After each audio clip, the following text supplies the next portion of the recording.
Good morning. My name is Troy Underbrink, and I am a member of your board at the First Unitarian Church of Honolulu. Today, we're going to discuss Chapter 2, Theology, from the Widening the Circle of Concern document for institutional change that was put forward by the UUA. Theology is the study of God, the pursuit of truth that unifies all religious institutions. Every religious institution has got some form of theology. For Unitarian Universalists and too many of our congregations, the one unifying theology that we have is freedom of thought, which is great. Freedom of thought is a wonderful principle.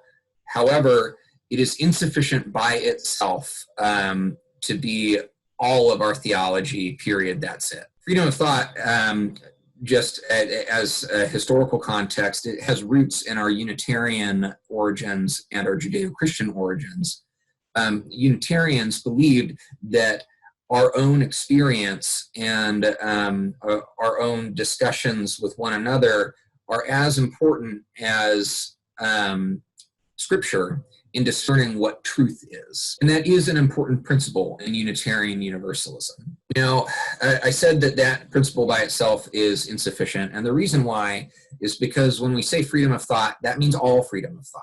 That means everybody can believe whatever they want and be a Unitarian Universalist, which is, again, not sufficient. We've got more than just one value, and this document is to affirm that and to give us some roadblocks and some direction into how we affirm that we're more than just free thinkers. Now, the pursuit of justice, liberation theology, anti-racism, these are also core values. And this theology chapter is structured such that we acknowledge the disenfranchised populations among us and hear their voices in a very intentional way. Because if we look at freedom of thought alone, then what ends up happening with our institution is we end up following the majority, which is how white supremacy thrives. So there's a couple of specific recommendations for how we can structure our theology to make our institution more anti-racist. So there's 5 here.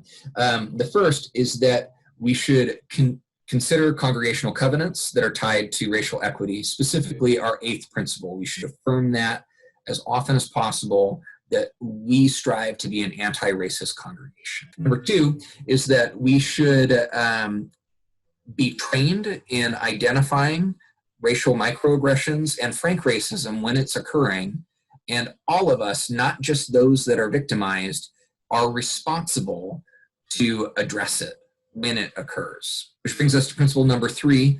We need to be trained in conflict, and we need to avoid conflict avoidance. Lots of us like to avoid conflict, not discuss with the person that we're having an issue with what the issue is. And that is not helpful for our spiritual community. And it's not helpful in our pursuit of justice together.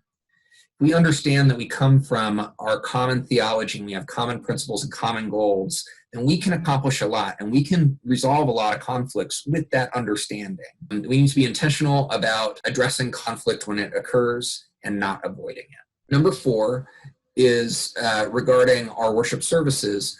We need to make sure that we're incorporating and spotlighting minority voices, disenfranchised peoples in our worship material. And number 5 also relates to our worship services and our material that's available. We should be pulling from multiple cultures, multiple sources of wisdom, but we also need to be very careful about not misappropriating those cultures. We ought to come up with policies that help us define where that line is, because it is a very fine line between misappropriation and honoring the culture of someone else. So those are our action points. Working on our conflict resolution, addressing microaggressions, being intentional about being an institution that is anti-racist, and developing firm policies so that we do not accidentally, inadvertently misappropriate other people's culture. Thank you so much for your time. Mahalo for the discussion that is to come. We are open to any discussion or feedback, and we're going to have those opportunities in the coming